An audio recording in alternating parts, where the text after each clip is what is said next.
Hello, my name is Sam and welcome to BrainTech. In this video, I will show you how to create a QR code for a Google form. To start, open your internet browser and then head on over to your Google form. Select Send on the upper right.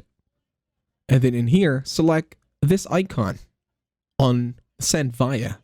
Then in here, select Shorten URL. The next step is to copy the link. Once done copying the link, open another tab. And then in here, search for QR Code Generator. On the search results, select www.qr-code-generator.com. If it does not work, search for another QR Code Generator link. Just click on the link this time. Then in here, you're going to enter the URL. Just paste the URL of your Google Form questionnaire. Then select Convert to Dynamic to shorten URL. And then in here, select Download QR Code on the right corner. Just add in a file name and select the format, then select Download.